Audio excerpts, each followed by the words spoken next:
여기도 1위 저기도 1위 콸콸콸.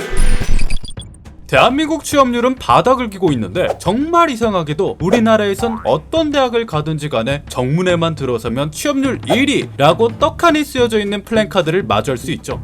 아니, 하늘 아래 두 개의 태양은 없다고 하는데 수백 개의 대학교가 사이좋게 공동 1위를 한 건 아닐 테고 혹시 없는 말을 지어내는 건 아닐까 하는 의심이 듭니다. 심지어는 아르바이트와 군입대, 유학생까지 취업률에 포함시킨 거다 하는 괴담이 돌기까지 했는데 과연 그 진실은 무엇일지 저 김송이 아주 똑부러지게 밝혀보도록 하겠습니다. 자, 그럼 시작합니다. 자, 플랜카드를 면밀히 살펴보신 분들은 다들 아실 겁니다. 취업률 1위라는 글자 앞에 아주 조그마한 글씨로 나그룹, 다그룹이라고 적혀 있는걸요. 네, 숨길 거 없죠. 이게 바로 취업률 1위의 숨은 비밀입니다. 교육부가 실시해왔던 대학교 취업률 조사, 이 조사에서는 학교 규모를 기준으로 그룹을 따로따로 분류를 합니다. 이 분류 기준을 간단히 살펴보자면 일반대 졸업생 3,000명 이상이 가그룹, 2,000명에서 3,000명이 나그룹, 이하 다그룹과 라그룹으로 분류를 하죠. 거기다가 전문대는 또 일반대와 따로 나뉘어서 분류가 됩니다. 그렇습니다. 이 비밀, 취업률 1위라고 주장하는 플랜카드를 자세히 살펴보면 대부분 학교가 각자가 속한 그룹에서 1위임을 주장하고 있었던 것이죠. 응? 근데 그럼 1위는 7개밖에 없는 거 아니에요? 네, 그렇죠. 이게 끝이 아닙니다. 1위에 들지 못한 대학들은 어떻게든 1위가 되기 위해 자체적으로 기준을 더 추가해서 분류하기 시작했죠. 거점 국립대, 사립대, 도립대 등으로 나누고 또 유지 취업률, 해외 취업, 학과 성별까지 또 구분해서 따지고 심지어 경기도, 전라도, 경상도 등 지역별로도 나눠버리니 1위라는 타이틀이 수백, 수천 개씩 만들어지게 됩니다. 이쯤 되면 1위를 못하는 게 더 힘든 판국이죠. 여기서 1위를 못하면 저기서 하면 되고 저기서 못하면 또 거기서 하면 되니까요.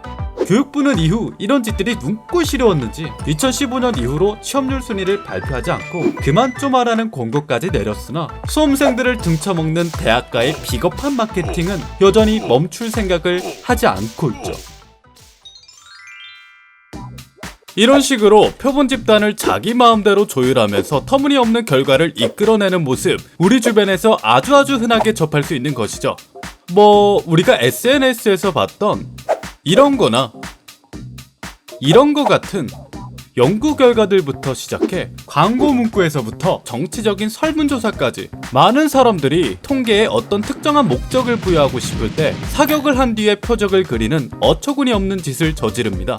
명사수 효과라고 불리는 이 행위는 결과를 알고 난 뒤에 가설을 세우는 것을 의미하는데 이런 식으로 하면 지금 당장 여러분들도 과학적인 연구 결과를 만들어낼 수 있습니다. 예를 들어보죠. 키가 큰 사람을 데려다가 치킨을 좋아하나요? 라고 묻고 치킨을 좋아하는 비율을 통계로 낸 다음 치킨을 좋아하는 사람일수록 키가 크다, 이런 식으로 기사를 써내면 끝입니다. 어때요? 참 쉽죠? 우리가 이 과정을 들여봤을 때는 너무나 조악하고 터무니없지만 실제로 이 조악함은 통계라는 놈의 실체 그 자체입니다. 취업률 얘기로 다시 돌아와서 말을 조금만 더 해보자면 앞에서 제가 괴담이라고 칭했던 것들, 알바, 군입대, 해외 연수, 심지어 아예 근거 없이 취업률을 부풀려버리기도 한다는 그 소문, 이 소문은 아마도 진실일 가능성이 매우 높습니다. 13년 30건, 14년 17건, 15년 14건, 매년 적지 않은 학교들이 취업률 뻥튀기에 적발되었던 사실들, 거기에 더해 학생 근로나 조교 출신들의 소신 발언들을 고려한다면 이는 필히 빙산의 일각일 테죠. 교육부에서는 제재를 강화한다는 등 나름 애를 써보고는 있지만 개별적으로 정확한 확인이 힘들기도 하고 대학 관계자들과 교수들이 도리어 정부 지원과 마케팅, 업적 평가를 위해 이 끔찍한 행태를 부추기며 숨겨대고 있으니 우리들은 아무래도 이 역겨운 플랜카드들과 광고 문구들을 당분간은 더 지켜봐야 할 겁니다. 결국 취업률 1위 타령은 진실을 목도한 사람들에겐 어설픈 광대 노름처럼 보일 테죠. 정부가 더 적극적으로 제지하는 것도 물론 좋은 방법일 테지만 그들을 바꾸기 위한 최고의 전략은 바로 우리들이 아는 것입니다. 자, 각서라고! 오늘의 책! 저번에도 소개드린 게르트 기거렌츠와 발트 크레머의 통계의 함정입니다.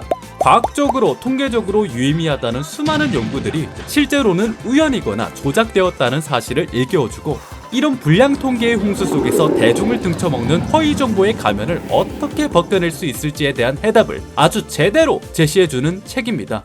정말로 이 책을 읽고 나시면 장담컨대 세상이 달라질 겁니다.